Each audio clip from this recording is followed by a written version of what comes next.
When you first enroll, you can either click on Dashboard and you'll have your program name here, and you can see which ones you've completed and the completion date here. Or you can just go to My Courses. You'll have all your courses listed here.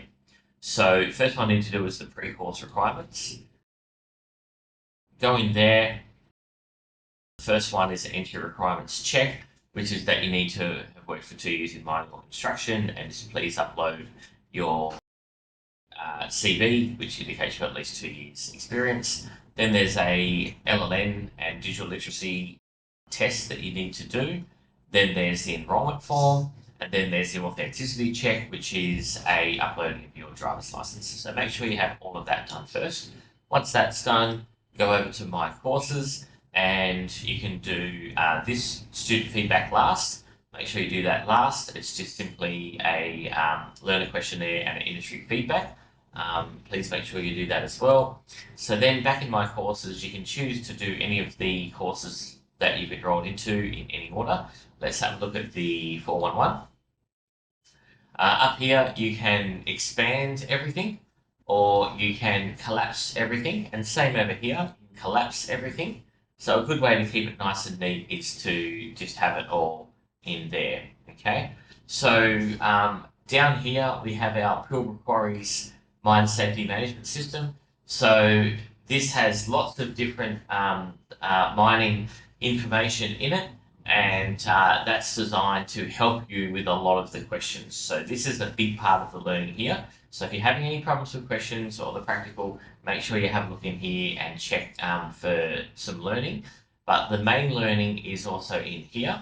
So we have different learning stuff in here. And then also in element 1, we have learning as well. Then we have also more learning for an element 1 quiz. So we tried to put in maximum amounts of learning. The learning is not required. All you have to do is jump to the knowledge evidence, and you can start assessment task 10 and do the required knowledge short answer questions. And then you've got the performance evidence, okay? So all you need to get done is the knowledge evidence and the 2 performance evidence assessments, but there's lots of other learning in here as well. So we've got a basic element 1 learning, then we've got learning for the quiz, and then we've got element 1 quiz, okay? Element 1 quiz is required as well. So the element 1 quiz and the element 2 quiz, anything over here that says you have to do means it's a requirement. Element 3 quiz, etc. And the learning is direct learning for the quiz, okay? So it directly relates to it. So we have a generic learning, and then we have a specific learning that exactly relates to each question in the quiz, okay? So if you have any troubles, please check the learning. There is a lot of stuff in there for you. Now, we also have a focused learning. This is because a lot of students struggle with the difference between hazards and risks. So we have this learning here, which is all about the difference between hazards and risks. So have a read through this and make sure you understand it, and make sure whenever there's a question that relates to the difference between hazards and risks that you emulate this learning, okay? So whilst the learning is not mandatory, make sure that you use it if you need it. Okay, then there's also a quiz, which is not mandatory, but it's just designed to help you understand the difference between hazards and risks. So if you're getting feedback from the assessor saying this is wrong, that's not the difference between hazards and risks, always go back and do the learning. Okay, use the learning as your fallback. All right. Now we have another thing that we've done, which we are pretty happy with, and it's called the chatbots. So we've got a Minerals Industry Safety Handbook, which is the Bible of the mining industry. We've got a chatbot for that. Then for the Act, we've got a chatbot. For the regs, we've got a chatbot. All right, so we have some help videos on how to use the Minerals Industry Safety Handbook Flipbot. It's a really good video, so watch that to learn how to use it. That's for this one here. And then we have a video for the Act and Mines Regs Flipbot. These are really, really helpful for helping you answer any questions. So any questions that you don't understand or you get the assessor has marked as wrong, please use the Flipbot to help formulate your answer, and you can tailor it to your particular job role. So I'll just quickly show you that again now. So we have a look at the minerals industry one, and And down here, you click on the little robot icon, and you can say in here, what are 3 confined space hazards and 3 risk factors that will increase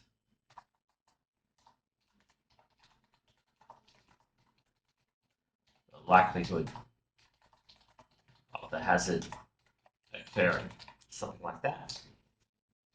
And so the AI will then search through the handbook and come up with 3 confined space hazards and come up with 3 factors that will increase the likelihood of the hazard occurring. So it just takes a couple of seconds.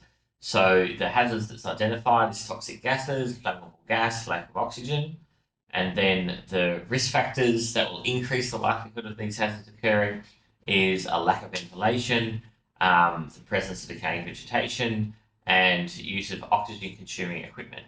It'll also give you a link to where it talks about that in the handbook.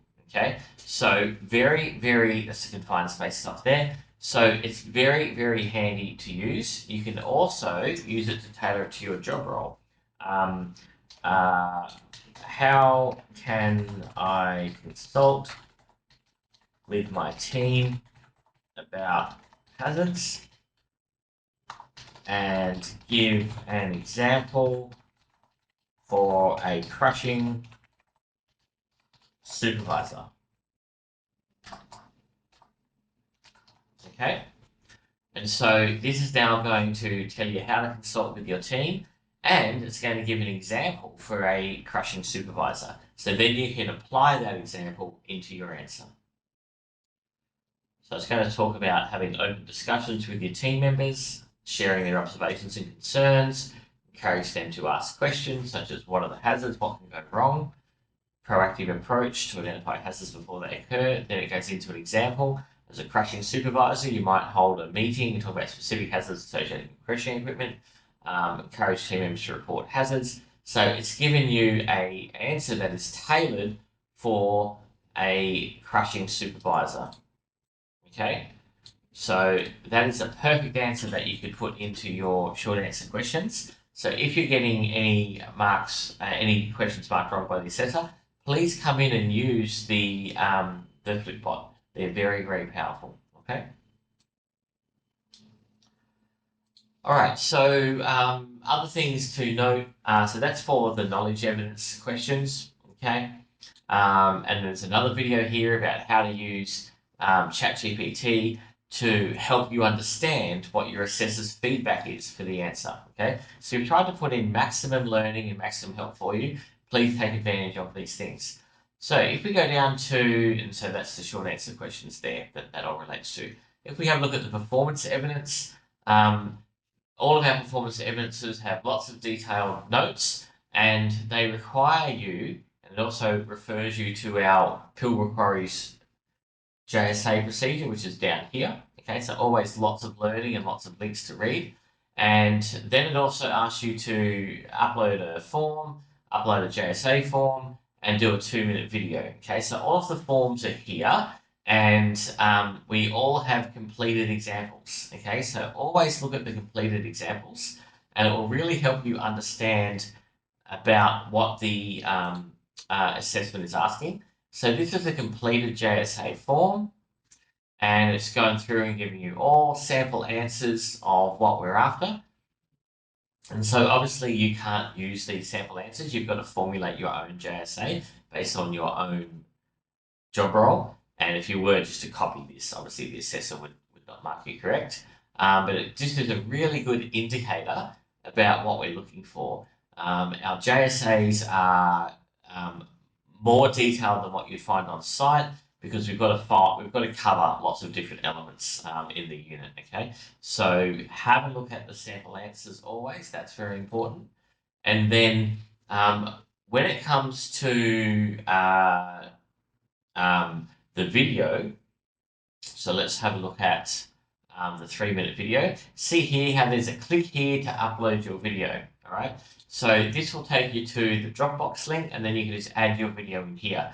Make sure you use 720p. Don't use 4K or even HD. Just do the lowest res you can, so it's not tying up too much space. And then all the video is to prove that you are really a supervisor and working on the mines or working in construction. And so just give us a quick summary about what you talked about in the JSA form. Just the highlights, just the key aspects of that JSA form. And you might talk about what hazards you identified, what controls, what suggestions came from your crew members. It doesn't have to be a complete and full video of your JSA meeting or anything like that. It's just a summary highlighting the key points of the video so that we are confident that it is you who conducted that JSA meeting and completed the form, and you are working in the industry. It's just to stop anyone coming in off the street who really shouldn't be doing the course. Also, with the documents you have to fill in, they don't have to be done as a real on the day document. You can utilize information from previous JSA meetings, and you can use historical information and previous meetings to help you formulate your assessment task. You don't have to conduct a live one just for the purpose of this assessment. You can fill in this based on all of your previous JSAs that you would have filled in over your lifetime. It's just really a opportunity for you to demonstrate to us that you understand what controls are, you understand what implementation is, you understand about assigning responsible people, etc. And again, have a look at the sample answers to help you with anything that you don't understand in here. Or if you need help coming up with control measures, go back, as I said, and use, up in the learning section, use the Minerals Industry Safety Handbook to help you formulate hazards and controls. So in here, you might put in 5 hazards and controls for a crushing supervisor. And this will help prompt your memory about different hazards and controls. Obviously, you're an experienced supervisor and you know this stuff, but just using the prompt will help you identify and think of more hazards that you just couldn't think of. Sometimes it's hard just to get going with these sort of questions and assessments, and this will just give you a good head start. Okay, so you can read each of these hazards. If they do apply to your site, then yeah, absolutely use them. But it just gives you a good starting point for identifying the hazards. And after this, it'll then go through, it's got controls for each one there as well, okay? And then it will give you the page link if you want to go and look at the page link for different crusher hazards and controls, okay? This is a very big document. It's a 1,000-page document. It's an amazing document. It has everything in there. And by using the chatbot there, it'll really help you formulate all of your answers. All right, so that's the performance evidence side of it. So for this one, we've got to conduct a JSA meeting. And don't forget, in the Pilbara Quarry section, there's lots of information to help you out, okay? So lots of different information that's going to help you understand what is required. And not all of this relates to this unit. We just put all of it in there for every single unit, okay? You don't need to read every one of these, but if you have a look at the risk matrix, it just gives you lots of great information. If you forget about what consequences are or likelihood or how all the scores work, this is a sample risk score that you can use. Obviously, you can use your own company one, but we provide lots of different information in here. This is the JSA agenda. That's part, and it has lots of examples in there. So anytime you're having any trouble, please make sure you look through any of these. This is the JSA meeting procedure. You definitely should read this one before doing the JSA meeting agenda. So it just gives you all the different information to create a perfect JSA meeting. And this is the information that we use to mark your assessments, okay? So don't ignore all of these great resources. Have a flick through them and use them to help formulate your answers. Okay, so there's just lots and lots of stuff that can help you, and please make the most of it. This one down here, so hierarchy of control examples. All right, really great hierarchy of control examples. If you don't understand the differences there, have a look at that. And we also have a really great field leadership procedure. Have a look through our field leadership procedure, and it just gives you exactly what everything means. And it gives the procedure for how to do a routine task review, and then the sample template, and they'll also give you a filled-in template. Okay, so these are all designed to help you with your assessments. And the more you read and the more you go through stuff, the easier you'll find each of the assessments to do. Okay, if you don't read anything and you don't do any of the learning, then you might struggle with the assessments, and you might have the assessor giving you feedback saying that that question wasn't adequate, that answer wasn't adequate. Go back and have a look through the learning and have a look through the Pilbara Quarries materials. You'll find there's enough information there for you. Okay, and of course, if you have any problems, you can call the 9249 488 number during business hours, or if you call this number, you actually get me. My name is Jamie, I'm the owner, and I'll be able to answer any question that you've got or help you out with anything. And I actually provide 24-hour student support. And you can also email believe@NCT. So we're here to help. Any questions you have, please give us a call, and please make sure you use the learning and the Pilbara Quarries documents. Okay?